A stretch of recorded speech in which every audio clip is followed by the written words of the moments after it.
Okay, so hello everybody. In this video, we will just discuss further theoretical points. Okay, see in our earlier lecture, we have already discussed a definition of regular expression. Okay, now here first point of today's lecture is applications of regular expression. Okay, so where regular expression can be used. Okay, now see. First application of regular expression is used for validating input. Okay, what is meaning of this particular statement is for better understanding, let us take one example. Okay, suppose if we write one program to perform addition of two numbers. Okay, what will be input that we will require for writing this particular program? We will require two inputs. Okay, let us assume that those inputs we are taking from user. Okay, so after execution of program, what will be the first line that you will get on the output of that particular program? Enter first number. Okay, then enter second number. Okay, so what actually input that we are expecting for that particular program? Input must be number. Okay, but see, sometime it may happen like when you get message after execution of your program, when you get message that is enter first number, if by mistake you enter character instead of number, if you enter character, then see later on after providing character as an input for this particular program, that program may get crash. Okay, so to avoid this particular situation, before providing input, there must have an module which will validate that particular input. Okay, validation. I think somewhere you may have studied this particular term, validation. Okay, so before providing input to your program, if you want to validate that particular input, then for that purpose we can use a regular expression. Okay, so in short you can write like regular expression can be used for validating input, and then you may give your own example. Okay, then second application of regular expression is it is used for searching and selecting part of given text on the basis of given pattern. Okay, now what is meaning of this particular statement is, suppose if we get one string. Okay, string means what? Now string means what we have already discussed. Okay, suppose we are having one string with 100 symbols in it. Okay, so later on after getting that particular string, suppose if you want to check whether your string contain this type of substring in it or not, AABB. Okay, means this must be substring present in your original string whose length is 100. If you want to check it, if you want to verify this, then for that purpose we can use concept of regular expression. Okay, I hope you are getting this point. One more application of regular expression is given, that is it is used for performing lexical analysis. Okay, now if you remember, see during applications of deterministic finite automata, I have already told you a point that, see, if you want to design your own compiler, then there you need to perform several steps. Okay, and lexical analysis is one of the steps that you have to perform if you want to design your own compiler. Okay, there are several steps available, like syntax analysis is also there. Okay, so here as far as applications of regular expressions are concerning, regular expression can be used to implement lexical analysis while designing your own compiler. Okay, actually this lexical analysis concept is there in the system programming subject, which is there in the 6th semester. Okay, there you may study this particular point in detail. Okay, but for now you just remember this point, that regular expression can be used to perform lexical analysis as well. Okay, so this is all about applications of a regular expression. Okay, if question comes, then question will be like a short note. as I have discussed earlier, in 3 to 4 sessions we'll just discuss theoretical points only, and that then later on again we'll resume with problems. Okay, so this is all about regular expression. Okay, now let us discuss next point. Okay, that is, now here we have to discuss definition of grammar. Definition of grammar. Okay, now see, you may be familiar with this particular term, grammar.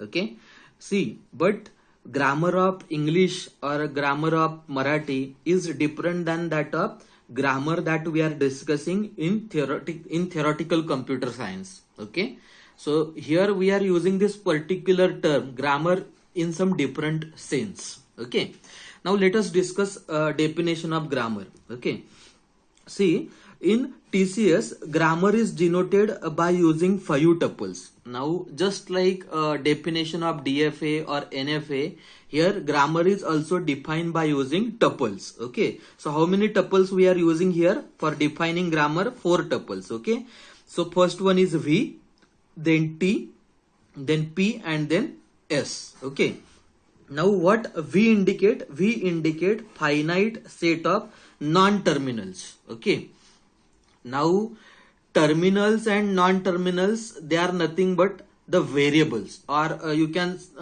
treat it as symbols. Okay, now if you remember, see, when we discuss definition of sigma, sigma is what? That is a alphabet. Okay, finite set of symbols. Okay, so those symbols can be treated as variables. Okay, now here we represent finite set of non-terminal symbols. Okay, now what is terminal and what is non-terminal? That particular symbols, that particular point we will discuss in detail with the help of example in our subsequent videos. Okay, but right now, as far as the definition is concerning, you just remember this point. Okay, capital V represent finite set of non-terminals. Non-terminals means they are variables. Okay, variables means, as I discussed earlier, in the definition of input alphabet sigma, that is a symbol. Okay, then T represent finite set of terminals. Okay, V represents non-terminals while T represents terminals. Okay, then one more tuple we are using here, that is S. S is a non-terminal and it usually denotes starting symbol. It usually denotes starting symbol. Now, if you remember, during definition of DFA, what we discussed? Initial state we represent by using some symbol. In the same way, here in grammar, S represent non-terminal, and that non-terminal will be usually a starting symbol. So starting symbol is just like a initial state of DFA. Okay, and then last terminal is P. It represent finite set of productions or syntactical rules. Okay, so what is productions, what is terminals, what is non-terminals, we will discuss with the help of example. Okay, during problems. Okay, but as far as theory is concerning, you have to remember this particular point. It is denoted by using 4 tuples. Capital V represents set of non-terminals, then T set of terminals, S is a non-terminal and it usually represents starting symbol, and P is a finite set of productions. Okay, now few more points you have to remember, okay, which will be helpful when we solve examples on grammar.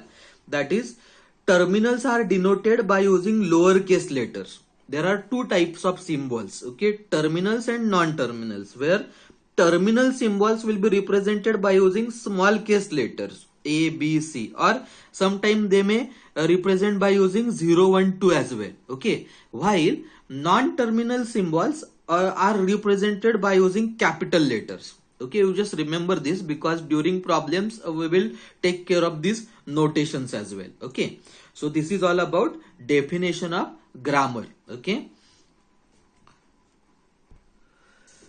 so now let us discuss one more definition. Now here we will just discuss definition of push down automata. Okay, push down automata is also one kind of automata, finite automata. Okay, actually there are 2 types of push down automata.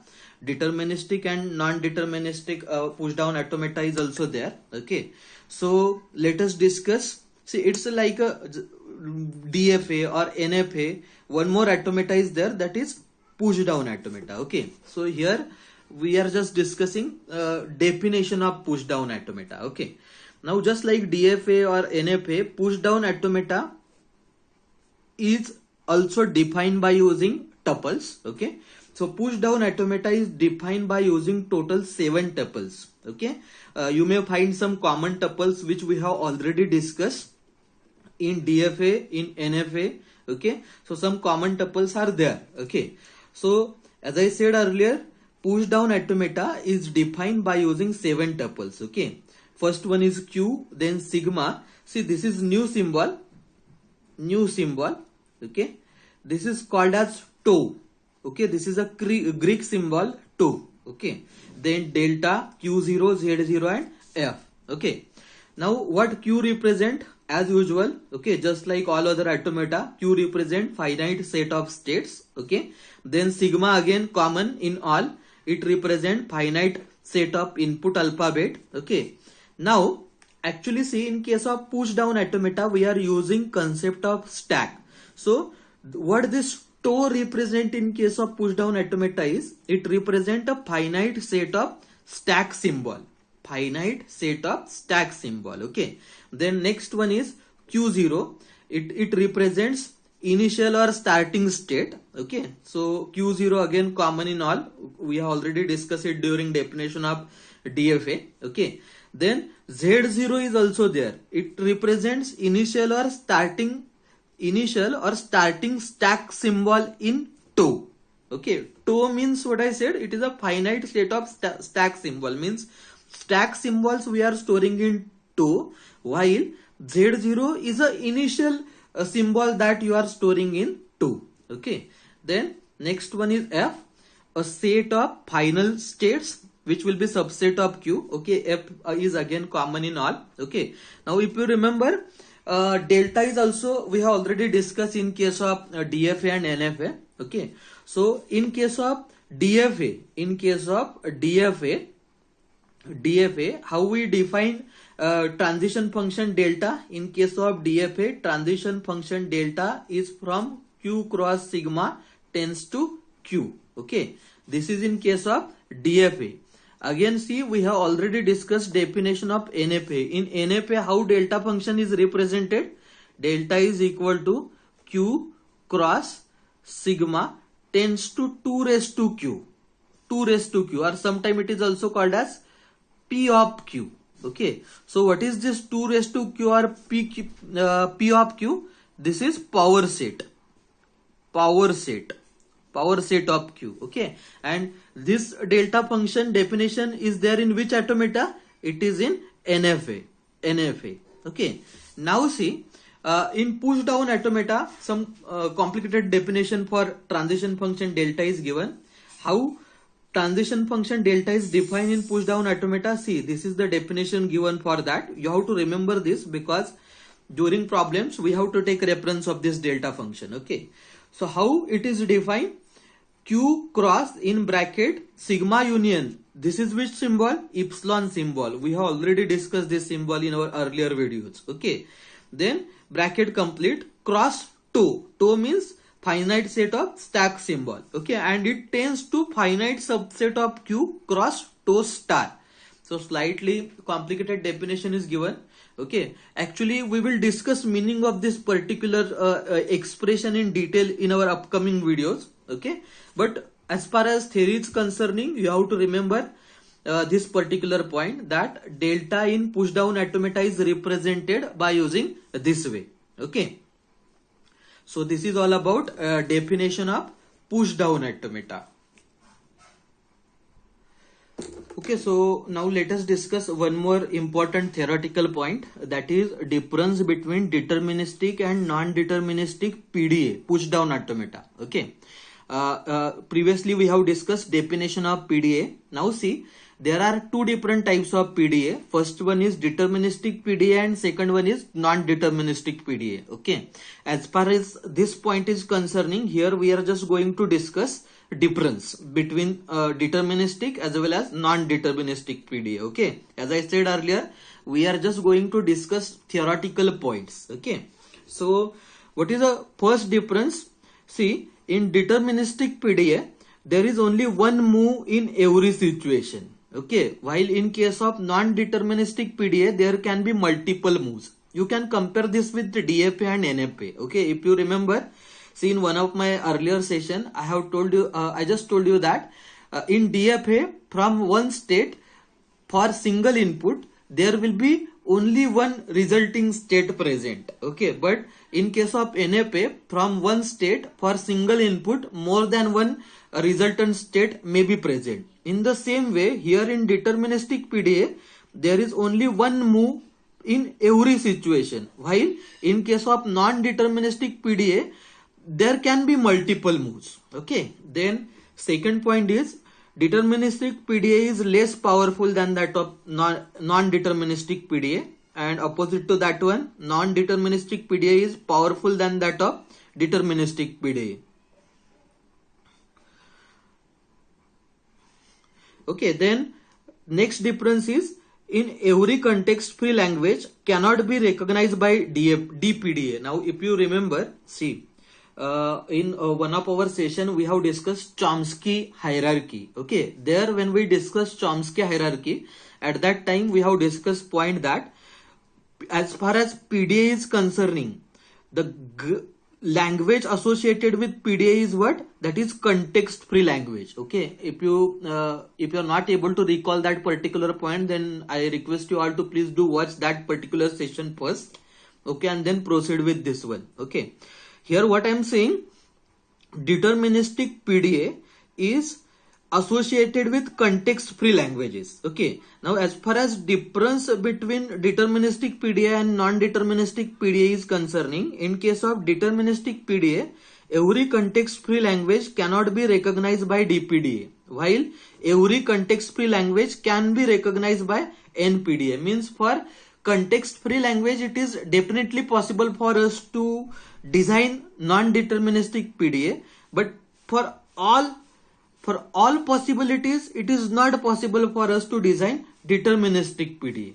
Okay, now next difference, under deterministic PDA, the language accepted by DPDA lies between regular language and CFL, that is context free languages. Okay, and even length palindrome cannot be accepted by using DPDA. Okay, and then in case of non-deterministic PDA, the language accepted by NPDA is CFL only, context free language only. Okay, and even length palindrome can be accepted by NPDA. Okay, so what this point explain is, if you are considering DPDA, then as far as language of DPDA is concerning, it can be sometime regular language or it can be sometime context free language. But as far as non-deterministic PDA is concerning, here language will be only context free language. In case of NPDA, regular language we are not considering. Okay, and even length palindrome cannot be accepted by DPDA, and even length palindrome can be accepted by using NPDA. Palindrome means what? I hope you all are comfortable with that, because most of you have already written program on palindrome. It may be on number palindrome or it may be on string palindrome. Okay. Okay, so now let us discuss one more definition. Now here we are just discussing a theoretical definition of TM, stands for Turing machine. So again, Turing machine is a kind of automata. Okay, just like previous automatas, Turing machine is also defined by using some tuples. So the formal definition of Turing machine include 7 tuples in it, just like a definition of push down automata. Okay, so what are those tuples? Some common tuples as usual are there. Okay, so it is defined by using 7 tuples. First one is Q, then input alphabet sigma, then tau, delta, Q0, F and B. Okay, so what Q represents? As usual, Q represents finite set of states. Then sigma represent finite set of input symbol. Then tau represent finite set of tape symbol which include blank symbol. Okay, now if you remember, in case of PDA also we have discussed this tuple tau. In case of PDA, tau represents what? Finite set of stack symbol, while in case of Turing machine, tau represents what? Finite set of tape symbol. tape symbol. Okay, so in case of Turing machine, we are using concept of tape. Okay, how to use it, that particular point we'll discuss in detail with the help of example in our upcoming videos. Okay, but for getting answers of those problems, initially your theoretical part must be very clear.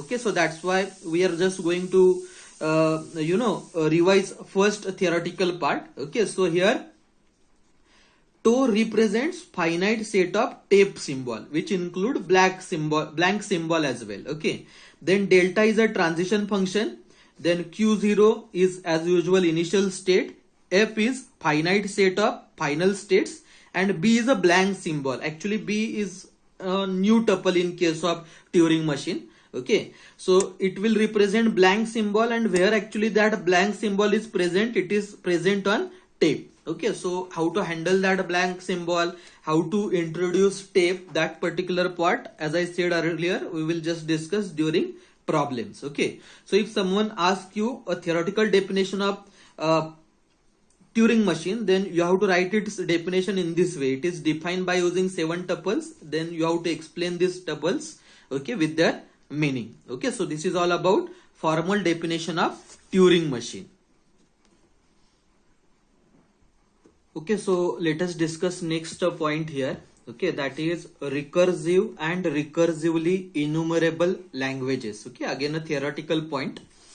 Now see, recursive and recursively enumerable languages are associated with Turing machine. Okay, previously we have discussed definition of Turing machine. Okay, now actually these are two different types of languages. Okay, as far as this session is concerning, here we have to discuss what exactly recursive language, then recursively enumerable language, then we will just discuss some theoretical further points related with this with these languages. Okay, now see, the language accepted by Turing machine is called as recursively enumerable language.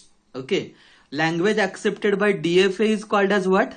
Is called as regular language. Just like that, language accepted by Turing machine is called as recursively enumerable languages. Okay, or sometime it is also called as Turing acceptable languages.